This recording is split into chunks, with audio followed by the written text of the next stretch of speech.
During your travels across the world, where did you experience any culture shocks? Yeah, I think there's one definitely outstanding example in the travels that I made. That was in South Africa. Mm-hmm. So actually, the funny thing was that I was doing my master's back then in Sweden, Mm-hmm.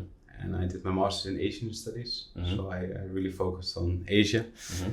And I actually chose this master because I was expecting to be able to do some kind of exchange program in Asia. Okay. That would make sense, right? If you focus on Asia, then Yeah, at least they will let of you course, go. yeah. They will let you go one semester to study in Asia. But then actually, once I enrolled in the program, I realized that actually that was not part of the options. Mm-hmm. And I was kind of upset about that. And then actually I started complaining, not at my own faculty, but at like the international desk of my university. Mm-hmm. And then actually she mentioned like, oh, there's an Erasmus Plus program Mm-hmm. on South Africa.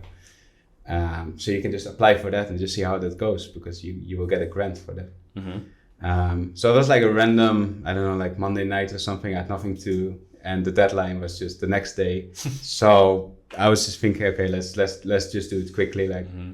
why not just give it a shot? So it was a very long shot, because someone studying Asian studies and then going to South Africa, that doesn't necessarily Not very close, yeah. that doesn't necessarily make sense. But so of course I forget about the application, and then a few months later I got suddenly a notification that actually I was selected for the program. Mm-hmm. The problem was that it was such a like last minute job actually for my application. I didn't have time to actually go through all the different universities that were on the list, so I just randomly picked one. And actually it was more about agriculture, Mm-hmm. which at the time was and still actually super interesting.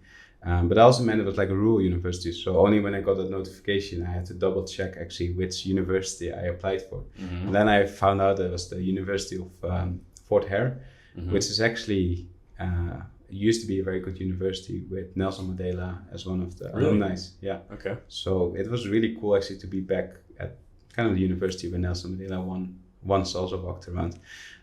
But since then it had kind of had its own issues. So the university now isn't performing that well anymore. But of course, little that I know. So I just landed there without knowing much about South Africa in general, or Africa in general. And it was a very rural campus, so it was really far away from all the bigger cities and bigger universities as well. So it was just a campus with about 2,000 students. Mm-hmm. And as soon as I landed, I realized that I was the only white student there. So there were like 2,000, mostly black students, Yeah. and I was the only white The student. only there. one. The only one, because it was like Yeah. such a rural campus. Mm-hmm. So that was definitely the most culture shock I probably will ever get in my life as well. Because whenever I walked on the campus, people would always notify me, and they would Yeah, always of course, like greet me or say something like that. So everyone just knew me, and that was a lot of fun in the beginning. But sometimes you just want to walk and kind of be anonymous, Yeah. right? But at that campus, you can never do it. So whenever I walk to the gym or something like that, I had like my secret routes that I would take to see as little people on the way, because they will always like come to me and Yeah. talk to me, which is great. But then sometimes you just wanna get your shit done. Mm-hmm.